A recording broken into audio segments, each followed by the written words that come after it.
NFT.nl. Thanks, Tom. Okay, guys. This is something new for me to speak for the whole crowd, because normally I'm always on the background of running a business. And thanks all for being here, and that I can tell my story of this amazing year with NFTs. I will spend a little bit over here. I'm the founder of NFT.AMS. We specialize in making NFT projects for companies, for artists within the Netherlands. And we started this year in February, but because of the request we got, I got to expand it in a really short time with amazing people that work right now with me. They are sadly not here in this room, so I'm all by myself, but we got this, so thanks.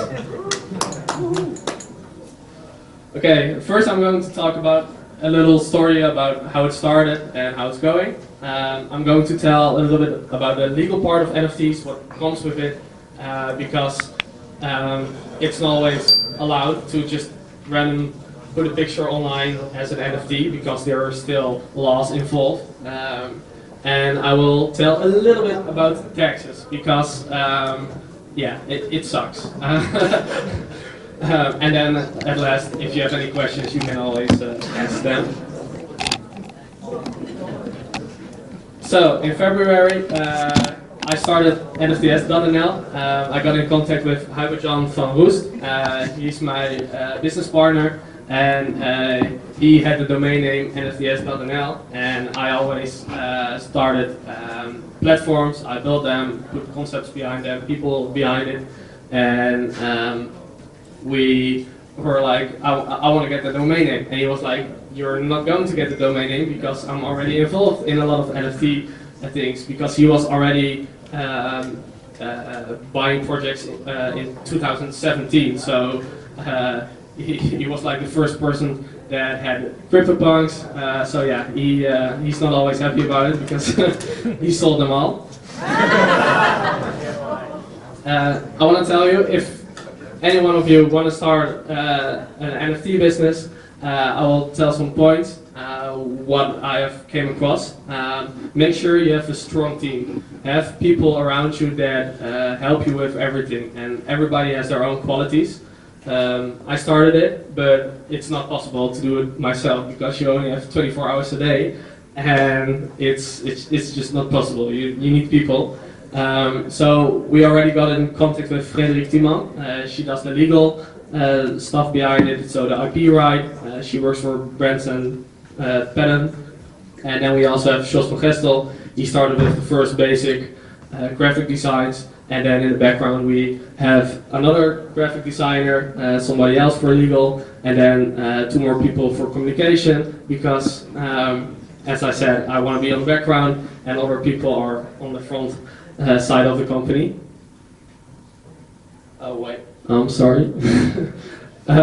Make sure you have focus and expect long days if you start something, because in the beginning we got on Dutch television, on radio, and we got loaded with requests from people, from companies, from artists, and like all day long, work. So if you want to achieve something, expect to work really hard. We started a label. It's called Dutch NFT Drops, and I want to show you the after movie of it.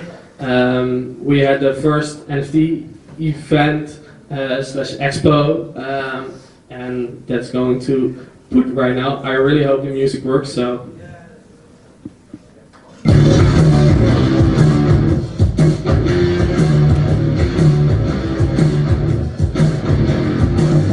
We are in Utrecht, in the Nicolai-kerk. Today we're going to launch 99 Faces by Millionaire Artists, sent by Dutch NFT Drops.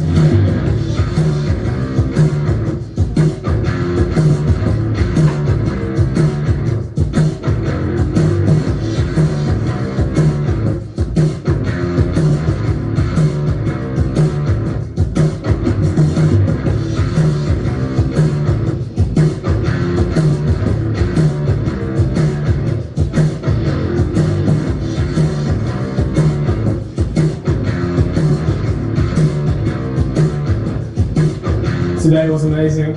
I'm so proud of everything that happened. It went really well actually, because we don't have to sell the NFTs here, so we just have a really awesome evening telling people about how enthusiastic we are about what we're doing. And Dutch NFT drops, we believe a drop is a special moment.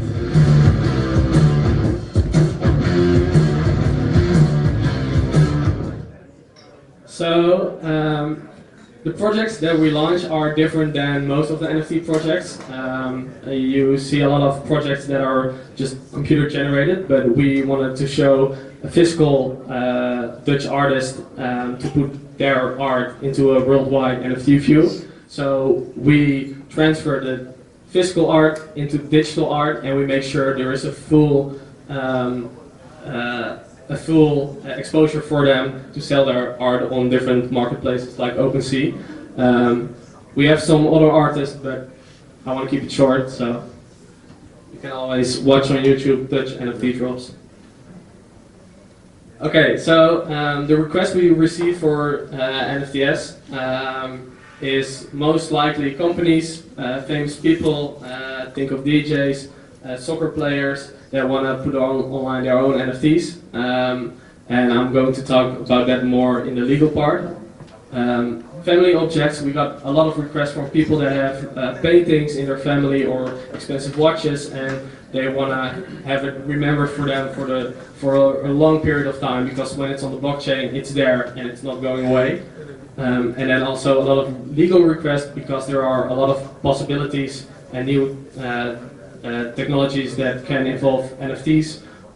So most of the things that are right now not digital can be made with NFTs digital. So you will in the future, right now you see a lot of art stuff happening, but in the future NFTs have a lot more potential than just art. Okay, the legal part of NFTs. There are some copyright issues, because when you put an NFT online from a famous artist or a famous soccer player, you have people and brands that are behind it. We had one famous soccer player in the Netherlands, and he had millions of followers, really big exposure, and he wanted from a few famous shots that he did, he wanted to make NFTs for it. But it was not possible, because the shirts had the sponsors on it. So just be aware, if you start an NFT company or whatever, that you can always put an NFT online, because you still have the proof of copyright over it. The contracts behind it, like when you're starting a normal business, you have contracts, but when you are setting up an NFT business, it's the same. And behind the scenes, I have seen some projects where people got screwed over because they just thought, oh, let's make a fun NFT project, and the contracts weren't really good, and then the NFT projects exploded, and then people get screwed over for a lot of money. So be careful for that. And then also the part of security. If you mint those NFTs, they are on a wallet, and many people just start on the laptop and they just start making NFTs, and if something gets really big, they're like, oh, what now? So always make sure you get otherwise a different company that can involve in holding your NFTs, or you have it yourself but then stacked up away in a ledger or something else. Okay, the most screwed up thing. We have taxes, the Belastingdienst. Be aware of it. Right now, a lot of people, probably also in here, own a lot of expensive NFTs, and they just have a normal job, they just work, but because of NFTs exploded, they right now have a lot of capital in NFTs. But the problem is, the Belastingdienst still asks and wants from you to sign it in. So with Bitcoin and Ethereum, it's important to look at the first day of January 1st. That's the day where the price of the crypto is planned in. Sorry for my English. Sometimes it's hard to find the correct words. When it's January 1st, that's the moment of the price where you have to put in your capital, the vermogensbelasting. at the end of the year, and it mainly falls under Belastingdienst box 3. I also put a little text under for you. So if you have NFTs that are worth 500,000, don't expect that you can just hold it back, because the government is behind the scenes working on systems that they can track down and look into the people that have these NFTs. So if you don't say that you own it, then you can get in trouble, and that would suck, because NFTs should be fun, but it just sucks that there is a government that says, like, hey, we want your money. Kjeld, read what's on there. I think that's the important bit. The bottom text. Yeah. So it's the most important thing about this is Belastingdienst box 3. Everything that's above 50,000 euros, you have to fill it in. So if you have your crypto or NFTs below 50,000 euros, you're fine. And when it gets over, then you really have to fill it in at the Belastingdienst.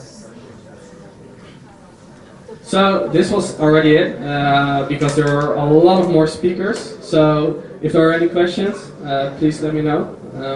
One question. So, what's the legal requirement of like valuing the NFTs? Which valuation do you use? OpenSea price? Okay, he asked what's the legal requirement to. What's the requirement for how do you value It's the price that you purchase the NFT. So when you have the NFT, and let's say it's 100,000 euro, and in crypto, in Ethereum, it's 300 Ether or 30 Ether, depends on the price. You have to look at the price of January 1st of that Ethereum. So you just have to translate it. Like, the Belastingdienst doesn't care if it's Ethereum, they just want to see euros. So you have to be aware of that. So my question was, so say you have a 4 day. Yeah. How do you value that? Do you value it at full price? It's the moment you purchased it. So I purchased mine at mint. yeah. 0.08. Yeah. So then, and you still have it. So I value that at 0.08 ETH. Yeah. No. Because right now it's worth more. Like, you're right now you're fine, but once you want to sell it, then you're into it. So right now it's under the 50,000 euros because you bought it for like nothing. Right. So I haven't paid any tax. No, not yet. But yeah.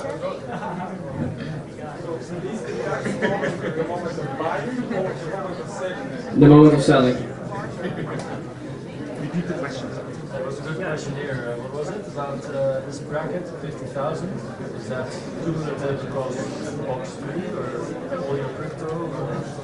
Yeah, it's just your investment portfolio. So the Belastingdienst just sees crypto as another asset. So let's say you have shares of Tesla. It's like completely the same for crypto. So it doesn't matter if it's crypto, if it's NFTs, it's all the same. Yeah. One more question, if you want. It's so interesting. One clarification. I was wondering why you just organize yourself around a company why you just organize yourself as a company? What are the creative questions? I told him, but he doesn't. He's asking why you created a company, but not a say the question, repeat the question. Oh, okay. He asked why I started a company and not a DAO. I'm just a business person. I just want to make businesses, and NFTs are the shit. I love them. Like, it's not only for art, but for a lot more. Behind the scenes, there will be a lot of projects that are going on. Big companies and big corporate that want to go into NFTs because the way it can be used is to monetize it for a longer period of time. I will give you one example. Let's say Tesla sells their cars right now for 80,000 euros a piece. They can sell it. They make the 80,000 euros, but they can only make new money when parts break down. So they have to make the car so they can monetize that. But when the car is sold again and it's sold for 50,000 euros, Tesla won't receive any money. So for Tesla, it will be a possibility to connect NFTs in a way. I know what the NFT is, but my question was about building it out. You know, like in a way, being a company between artists and access to the audience for the art, isn't that what NFTs are trying to destroy? You know, intermediaries between the art and I understand what you mean. We get that question a lot. Which question? It's the question of he's saying like NFTs are here for wait. Like my question is, putting yourself as intermediary between the artists or the company who want to make NFTs and actually the spaces where NFTs are traded and sold, isn't that a bit like Web 2.0? Like, isn't it against the ideas of NFTs, like being the intermediary between access to services? Yes and no. If you look at that general, yes. But what we do is different. We have artists that are not big yet and they want to break through. So we mainly focus on the artist. So the artist decides what he wants to put out as an NFT. So we only take percent. So 80% goes to the artist and we keep 20%. But all the investment in the videos, in everything that we do is our own money. So I understand why you're saying it, but money is money. yeah, so we will see, but there will be companies that will be just a cash grab, but we really focus on the artist and want to make sure we put something on really cool. So yeah. No more questions. No more questions. I'm sorry. If you have any questions, my name is Kjeld Staps. Just hit me up on Twitter or something else, or on my email. So yeah, thanks all.